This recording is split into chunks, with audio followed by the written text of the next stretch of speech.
My brother proposed to my fiancée at a family dinner, so I shoved him, but my mom said I was overreacting and it backfired spectacularly. Hey everyone! Before we jump into today's video, I need your help. We've noticed the channel is losing some traction, and subscribing is one of the best ways you can support us. It's quick, free, and it helps us keep bringing you awesome content. Your support means the world. Let's keep this channel growing together. Thanks so much. Now let's start the video. Hey Reddit! I introduced my girlfriend to my family and my brother lost it. Claimed he dated her first, so I had no right. Reality? 3 lame dates a year before we met. I didn't back down. We got engaged. Then my brother pulled the dumbest move ever. He proposed to her at a family dinner. When I shoved him, Mom said I was overreacting. What followed wasn't just a shit show, it exposed a family betrayal. Here's how it went down. I, 32 male, never thought I'd be writing one of these Reddit posts, but I need to get this off my chest before I lose my mind. Some background first. I grew up in Michigan, oldest of 3 kids. Worked my ass off through school, got into Michigan State for computer engineering, and landed a solid tech job in Chicago after graduation.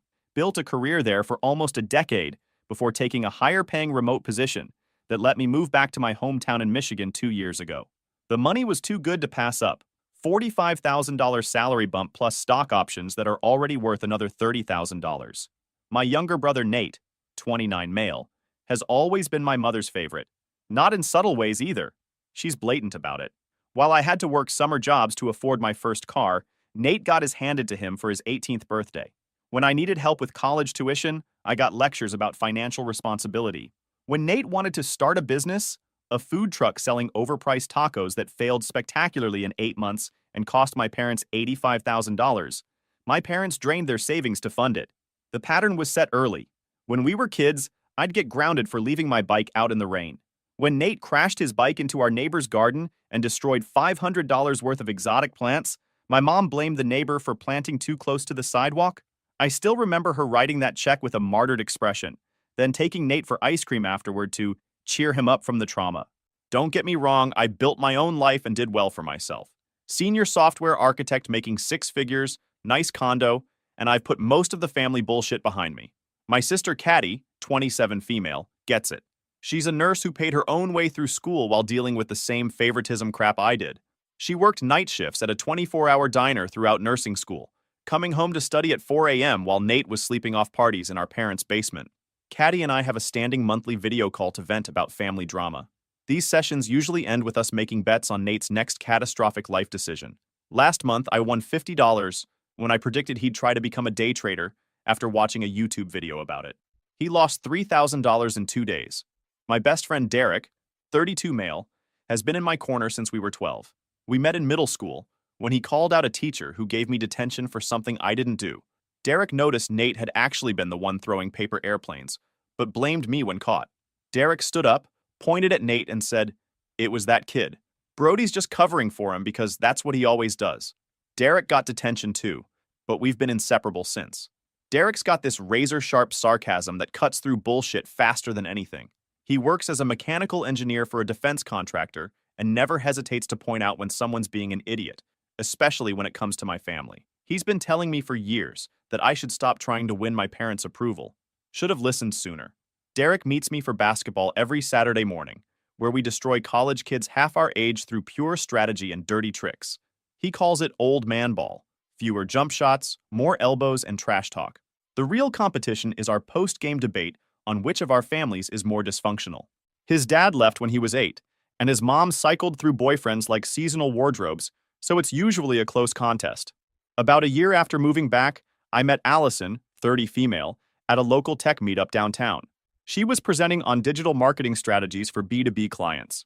Smart as hell, takes no shit from anyone, and has a dry sense of humor that kills me. She dropped 3 perfect Star Wars references during her presentation, so I had to introduce myself afterward. We hit it off immediately. 6 months in, things got serious. Allison grew up with 4 brothers in a house where directness was valued above politeness.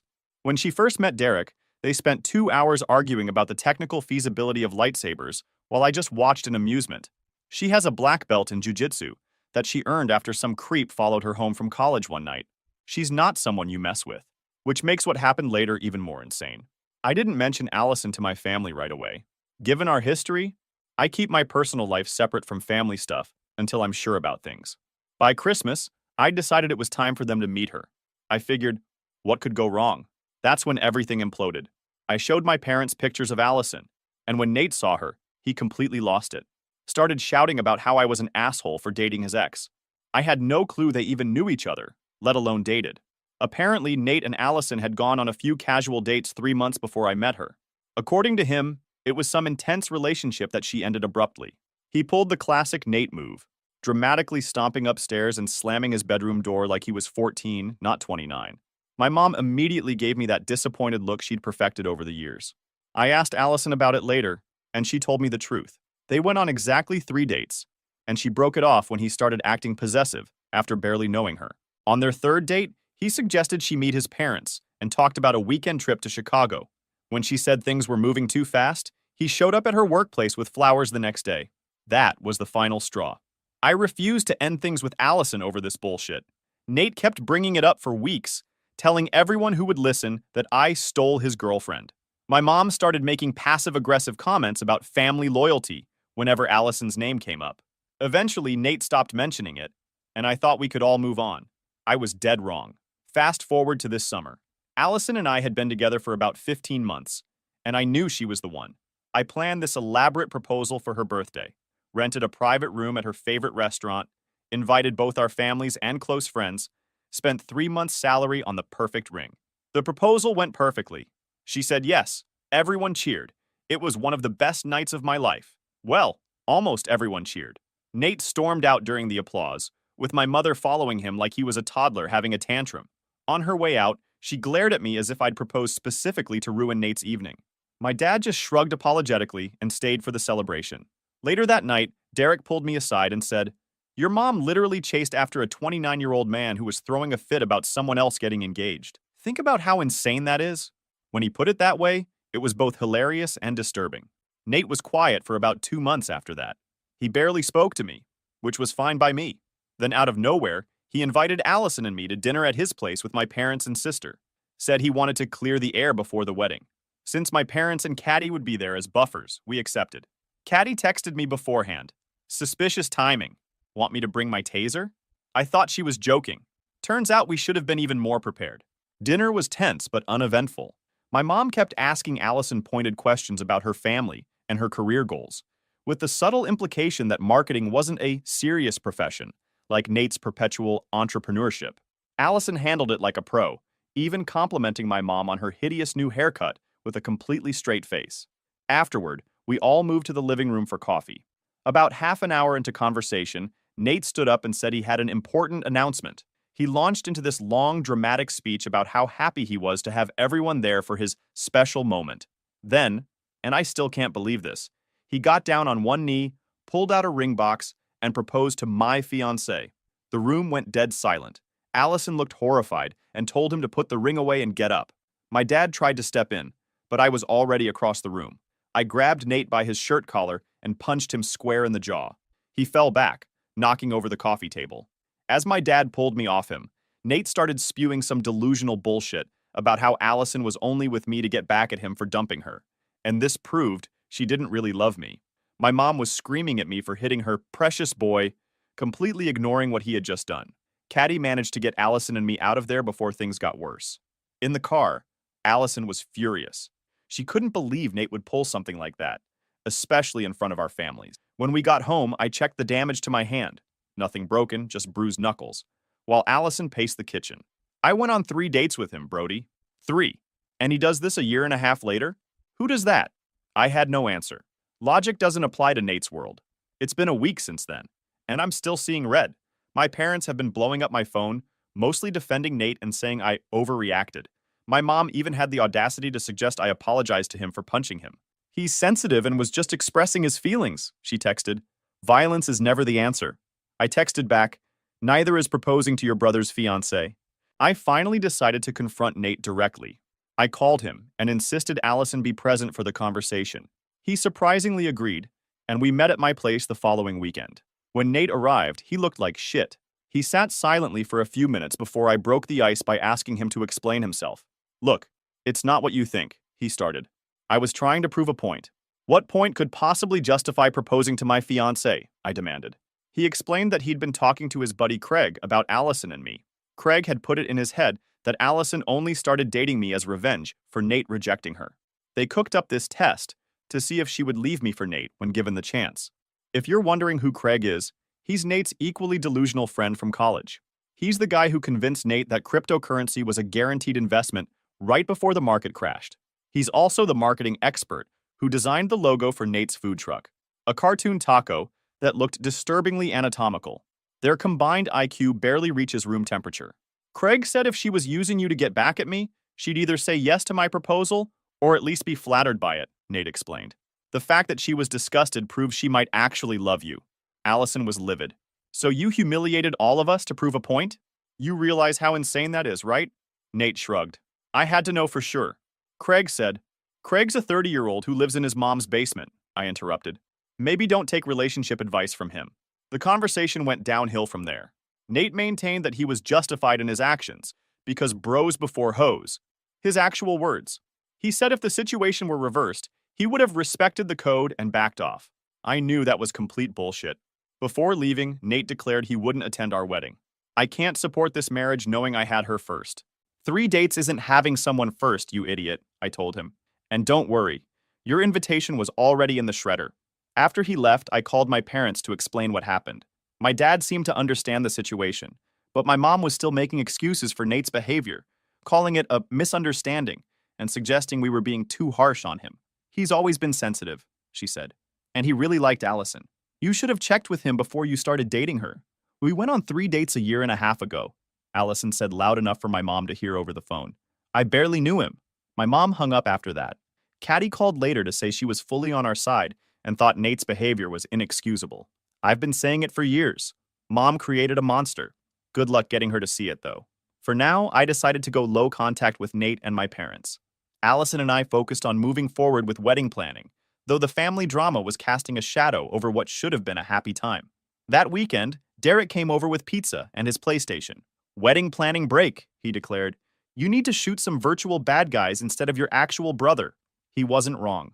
About a month later, the situation exploded again at my sister Caddy's promotion celebration dinner. My parents hosted it at their house, and Nate was conveniently busy that evening.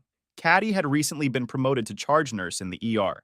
During dinner, Caddy mentioned her upcoming trip to Europe, and then casually said, Brody, I know Nate's uninvited from your wedding, but you'd be cool with him coming to my birthday party next month, right? I laughed it off and told her it was her party, her guest list. My mom, who had been silently fuming all night, suddenly snapped. Is Nate really still uninvited to your wedding? I thought you were just being dramatic.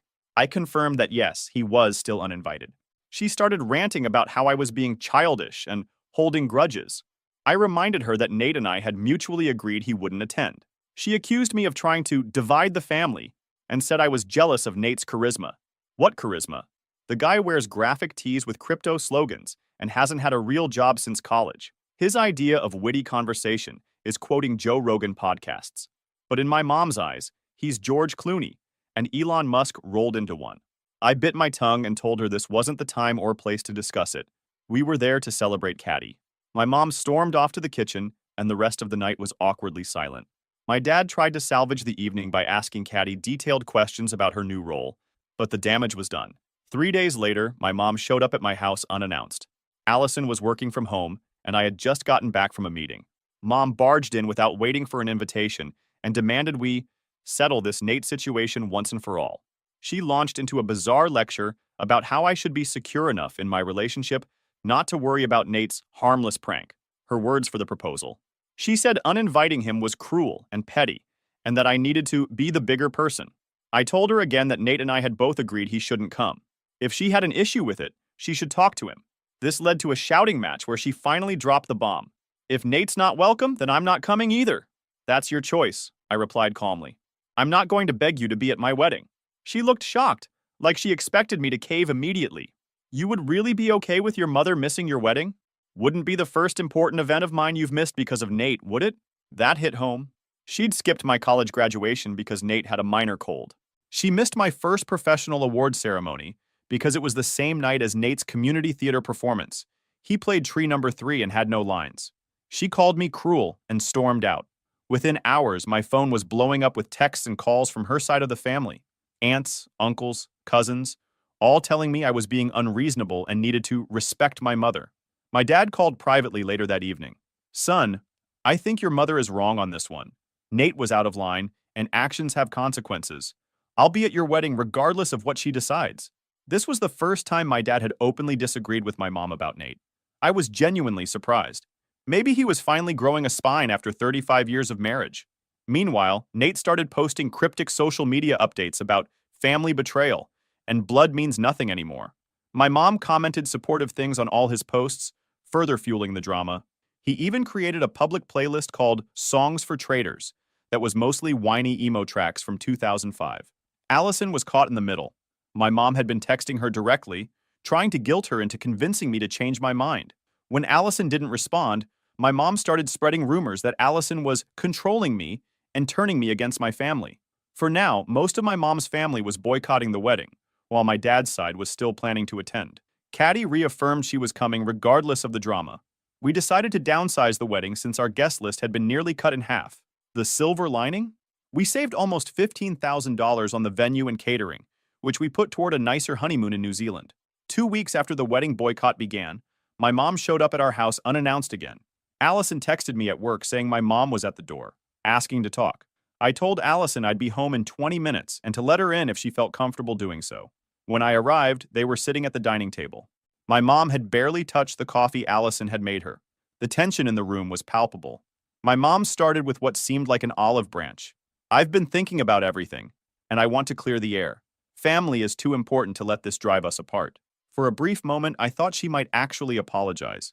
Instead, she turned to Allison and said, I was hoping to catch you alone today. I think without Brody's influence, you'd see reason about this Nate situation. Allison calmly replied, with all due respect, I wouldn't discuss this without Brody present. This involves his brother and his family.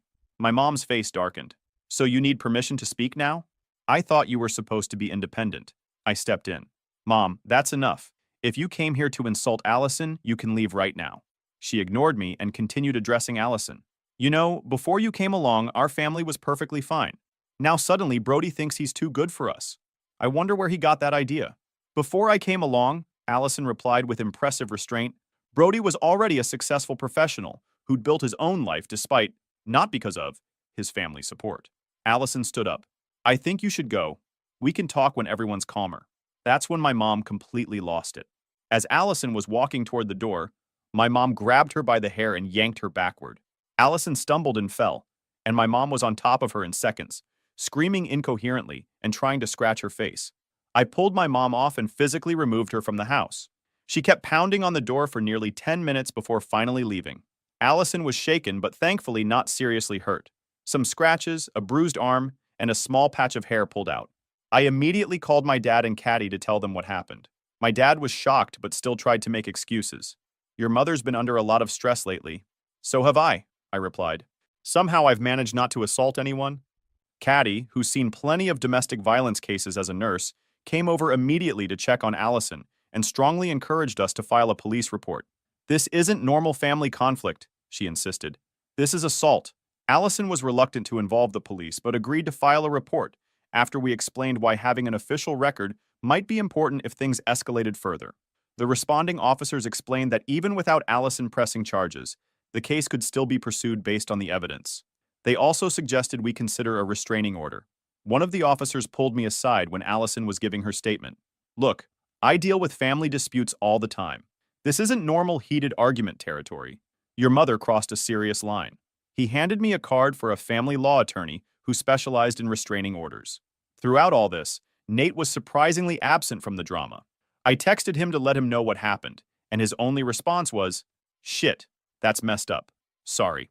No defense of our mom, no attempt to shift blame, just a simple acknowledgement that she had crossed a line. I called Derek after everything went down. He drove over with food from our favorite burger joint and listened to the whole story. After I finished, he just shook his head. Dude, I've been telling you for 15 years your mom's nuts. Maybe now you'll actually believe me. He helped me draft a no-contact email to my mother. The email was short and to the point.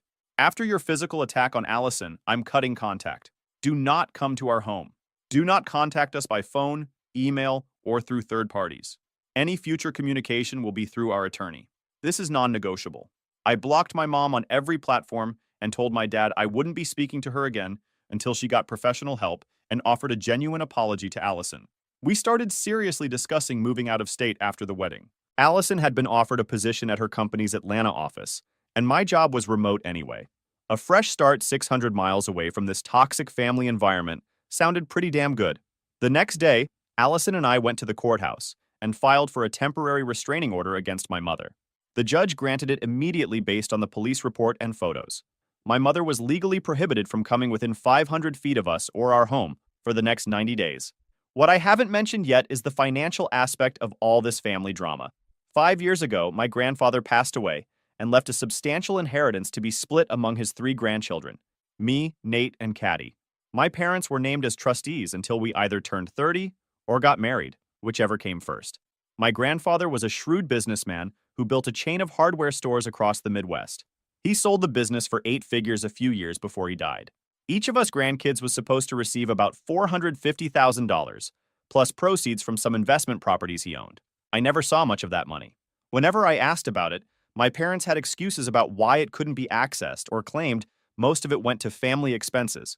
Caddy had the same experience. After the assault incident, I started looking more closely at the trust situation. I requested bank statements and transaction records, which my parents were legally required to provide as trustees. What I found was infuriating but not surprising. They had been systematically using trust funds, primarily my share and Caddy's, to support Nate's lifestyle and failed business ventures. His apartment?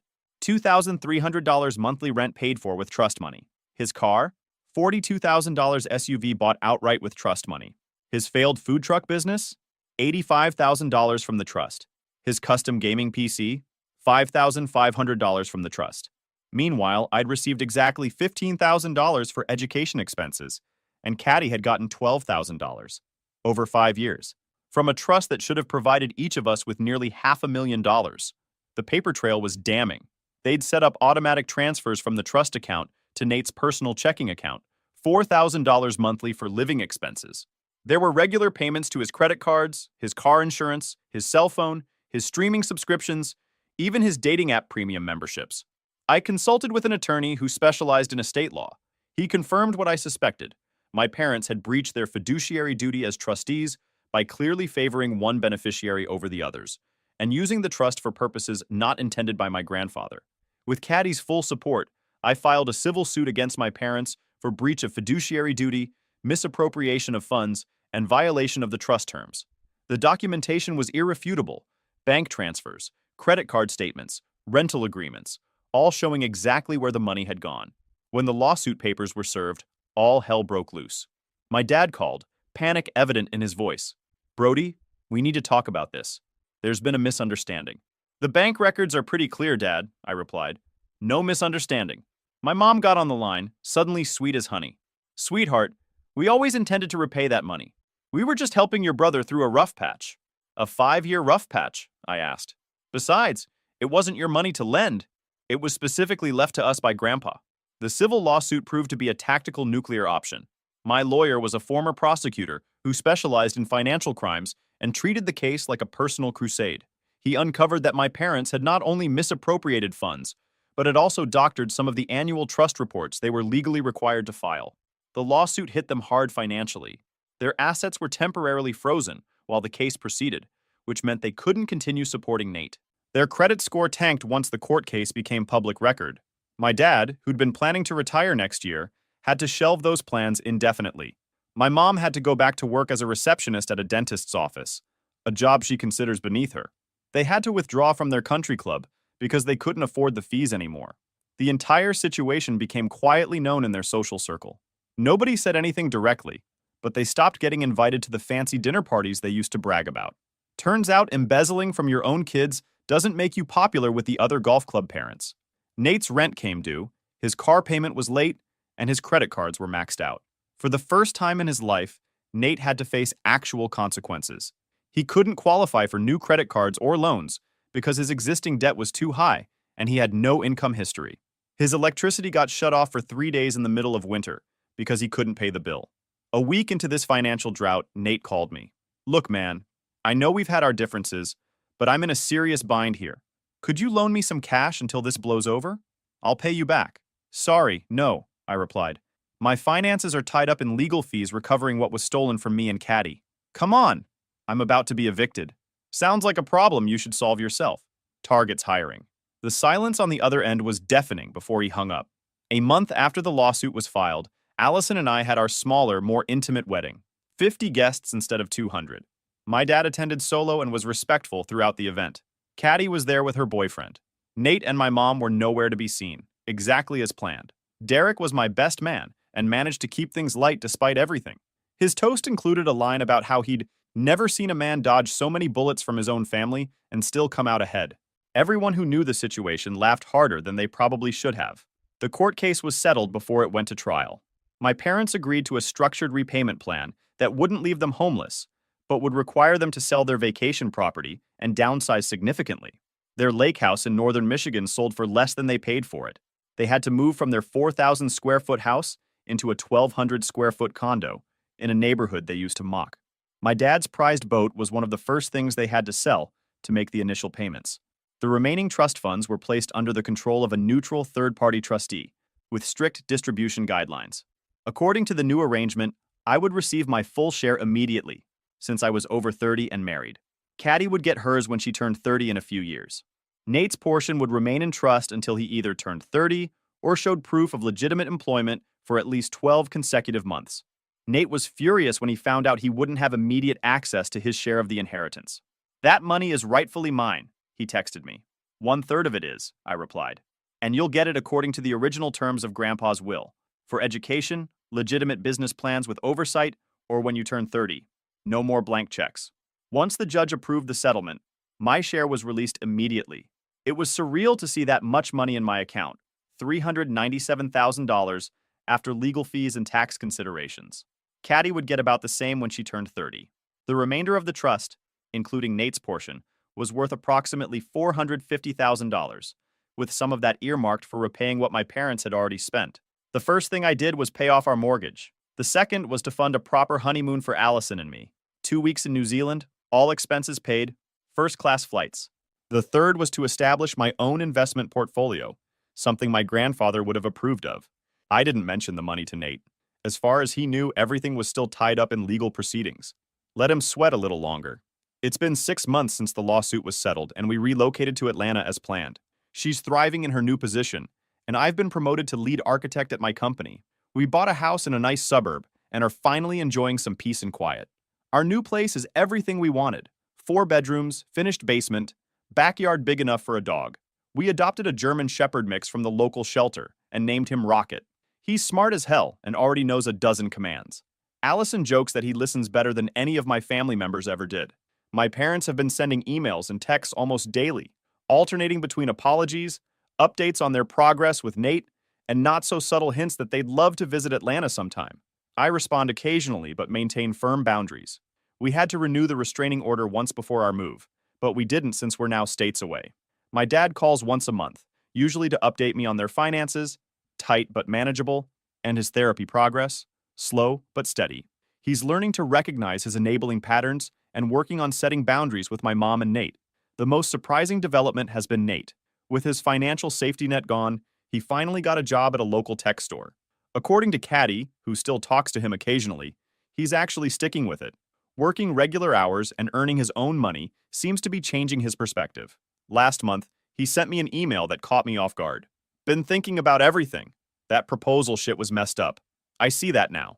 Wasn't even about Allison. I was just jealous you had your life together while I was a complete mess. Mom and Dad made it way too easy for me to be a screw-up, and I took advantage. That's on me. Not asking for forgiveness. Just wanted you to know things look different when you're not living in fantasy land. Working actual hours for actual paychecks has been eye-opening. Tell Allison I'm sorry for being a dick. You guys didn't deserve any of that.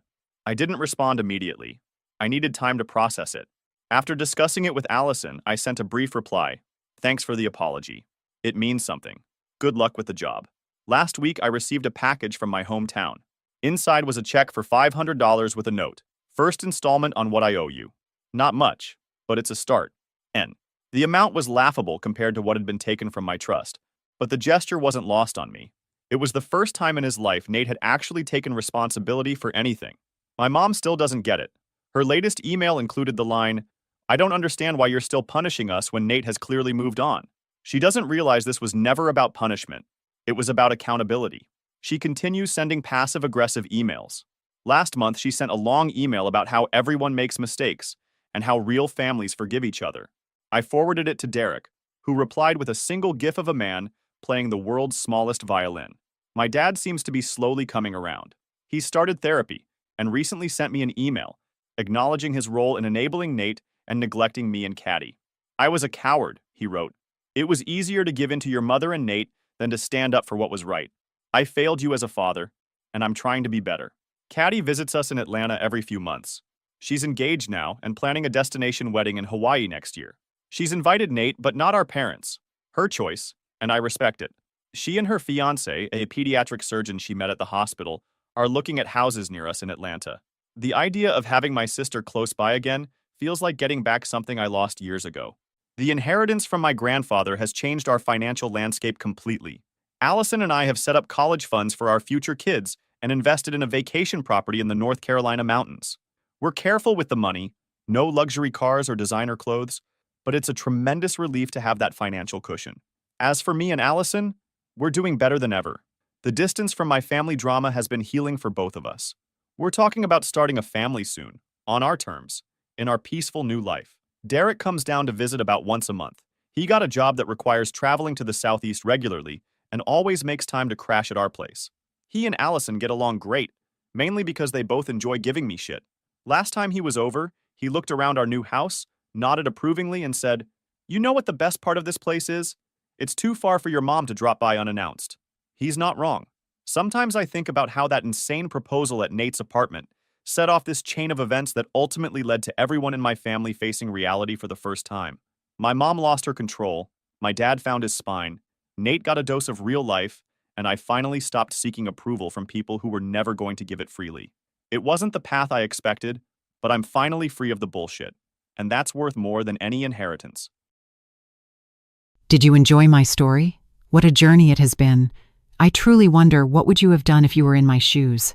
Would you have chosen silence to keep the peace, or would you have done what I did to reclaim your dignity? Let's meet in the comments below. I'm so curious to hear your thoughts. I'm reading every single one. Which city are you listening from tonight? If my story resonated with you, you can support me and help me bring more stories like this to the world by sending a super thanks. Your sweet support means the world to me and allows me to continue this journey with all of you. On the screen now, you can see 2 new life stories that I highly recommend you watch next. There are so many more on my channel, each with its own lessons and triumphs. Don't forget to subscribe and click the notification bell so you never miss a new chapter. Thank you for being here with me. Until the next story, with love and respect.